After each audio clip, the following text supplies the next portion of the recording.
পোনপ্ৰথমত কাৰ্বি ছাত্ৰ সন্থা মই নতুন সভাপতি হিচাপে নিৰ্বাচিত হৈছে প্লাছ 52 এনুৱেল জেনেৰেল কনফাৰেন্সত আমি তাত 2 বছৰ পৰা এবাৰ মানে জেনেৰেল ইলেকশ্যন থাকে তাতে আমি প্ৰেচিডেণ্টত তিনজন আৰু সেক্ৰেটাৰীত 2 জন আমি পাৰ্টিচিপেট কৰিছোঁ তাৰপিছতে আমাৰ ব্ৰাঞ্চ মেম্বাৰ্স আৰু ৰিজনেল মেম্বাৰ্স গোটেই আৰু চেন্ট্ৰেল কমিটি একা মৰম আশা কৰি আমাক জিকা ৰিজাল্টটো দিছোঁ এটো কাৰণে তাৰ পাছত আমি এটো তাৰিখত আজিৰ দিনত আমি একটা সংগঠন হিচাপে আমি অট টেকিং হিচাপে লৈছিলোঁ তেতিয়া আমি এটো অনুভৱটো কি কম আৰু মানে বহুত ভাল লাগিছে মানে গোটেই আমাৰ ছাত্ৰ সংগঠন ব্ৰাঞ্চ এটাই আমাক সাপোৰ্ট দিছে এটো ভাল লাগিছে অভিনন্দনটো কৰিছিলে টেকেলাংজন আজি যে আপোনালোকৰ শপত বাক্য পাঠ কৰাইছিলে এনে কাক মাতিছিলে আজি আমি ইয়াত গেছ হিচাপত আমাৰ একেলগত কাম কৰা অটোনমাস ষ্টেট বিষয় আমি একেলগত কাম কৰা আহি থকা কাজখন পঞ্চাছ দিকম আৰু কাৰ্বি ৰিচ দৰবাৰ কাৰ্বিয়া দৰবাৰ আৰু লগতে কাৰ্বি লামেট আমাই KCS আৰু উইমেন জাষ্টিছ ফৰাম কাৰ্বি চৰলো আমাই সব মানে আমি মাতি পেলাই এক্স KSA প্ৰেচিডেন্সি সেক্ৰেটাৰী সব আমি আজি সভাত মাতা হৈছে আচ্ছা যেহেতু KSA এটা ছাত্ৰ সংগঠন গতিকে আপোনাৰ প্ৰথম কাৰ্যকাল আপোনাৰ প্ৰথম কামটো কি হ'ব সব আমি 52 এনুৱেল জেনেৰেল কনফাৰেন্স তাত একটা সিদ্ধান্ত লোৱা হয় এজ এ অৰ্গেনাইজেশ্যন মতে কি কাম কৰিব লাগে তাতে আমি সাবজেক্ট কমিটি মিটিং পাতো তাৰপিছতে কি ভৱিষ্যত কি কৰিব লাগে এটো সিদ্ধান্ত লোৱা হৈছে তাতে আমি দুইটা পইণ্ট লোৱা হৈছে একটা হৈছে আমাৰ অটোনমাস ষ্টেট বিষয় তাৰপিছত এটা হৈছে 2 নম্বৰটো এডুকেশ্যনৰ বিষয় তোকৰা বিশেষকৈ আমি ছাত্ৰ সংগঠন আমি চাব লাগে যে সদায় মানে ষ্টুডেণ্ট বিষয় চোৱা চিতাটো আমাৰ দায়িত্ব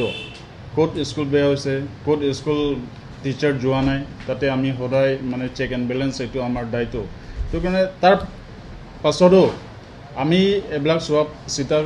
পাছতো মানে আমি অটোনমাস ষ্টেট এতিয়ালৈকে পোৱা নাই এটো 1 নম্বৰ আমি সিদ্ধান্ত লৈছো তাৰপিছতে এডুকেশ্যন ক্ষেত্ৰত আমি 2 নম্বৰ লৈছো থ্যাংক ইউ বাৰ্ণাবাস কিলিং মই নিউলি ইলেক্টেড জেনেৰেল সেক্ৰেটাৰী হয় আৰু এটা কাৰ্বি চেন্ট্ৰেল এক্সিকিউটিভ কমিটি মই এটা জেনেৰেল সেক্ৰেটাৰী নতুন ইলেক্টেড হয় তো আজি আমি বহিছো যে আজি আমাৰ অট টেকিং হৈছে তো আজি অফিচিয়ালি আমি বহিলো আজি আপোনাৰ প্ৰথম অনুভৱ জেনেৰেল সেক্ৰেটাৰী হিচাপে কেনেকা লাগে ভাল লাগিছে তো আমি এতিয়া আজি আমি অফিচ বহিছো তো কাৰ্বিংৰ ইস্যু বহুত আছে ইয়াত regarding education regarding border issues আৰু ৰিগাৰ্ডিং এভৰি ইস্যুজ আমাৰ বহুত কৰিব আছে তো আজি অফিচিয়েলি আমি বহিছোঁ তো আজিৰ পৰা আমি 2 ইয়াৰ্ছ কাৰণে 2025 to 2027 লৈকে আমি যিমান পাৰে আমি আমাৰ KSA পৰা আমি এইটো কিবা কৰোঁ কাৰ্বিআংলৰ কোৱালিটি এডুকেশ্যনৰ কথা কৈ অহা হৈছে হয় বাৰে বাৰে গতিকে এই ক্ষেত্ৰত KSA ৰ ভূমিকা কেনেকৈ থাকিব এইটো ফাৰ্ষ্ট ইনিচিয়েটিভ আমি এডুকেশ্যনহে আমি এডুকেশ্যনটোহে আমি ইনিচিয়েটিভ ল'ব বিকজ আমি চাব ক'লেতো এতিয়া জাষ্ট ৰিচেণ্টলি যোৱাকালি যোনটো ৰিজাল্ট ওলাইছে হায়াৰ ছেকেণ্ডেৰী আৰু মেট্ৰিকুলেশ্যন ৰিজাল্ট ওলাইছে এইটো ৰিজাল্টটো যোৱা বছৰৰ পৰা এইবাৰ আৰু বহুত বেয়া হৈছে তো আমি ইনিচিয়েটিভ ল'ম আজি আমি অফিচ বহিছোঁ আমি এডুকেশ্যন পাৰপ'জ কাৰণে আমি ইনিচিয়েটিভ ল'ম এইটো কোৱালিটি এডুকেশ্যন আনিবলৈ আমি যিমান চেষ্টা কৰিব পাৰে আমি 2 বছৰ এইটো 2025 to 2027 লৈকে আমি ট্ৰাই কৰিম অটোনমাস মুভমেণ্টৰ যি আন্দোলন এইটো আপোনাক কেনেদৰে ল'ব এইবাৰ সংকল্প কেনেকৈ হ'ব এবাৰতো আজি আমি ইয়াত আমাৰ অ'ট টেকিং কিবা প্ৰগ্ৰামত আমি মাতিছোঁ আমাৰ ইয়াতে আমাৰ এক্স KSA লিডাৰ্ছবিলাক আছে আৰু আমাৰ ইয়াতে আহিছে আমাৰ কিবা এইটো অট'নমাছ যোনটো ডিমাণ্ড ছেট কমিটি আৰু কিবা এইটো কাছকম কাছকম আৰু যিমান অৰ্গেনাইজেশ্যন আছে আমি অট'নমাছ ষ্টেট যোনটো মুভমেণ্ট আমি লোৱা একেলগে আমি মিলি পেলাই আমি কাম কৰিম কাৰ্বি আংলংবাসীৰ বাবে আপোনালোকে নতুন সভাপতি সম্পাদক হিচাপে কাৰ্বি আংলংবাসীক কি জনাব কি মেছেজ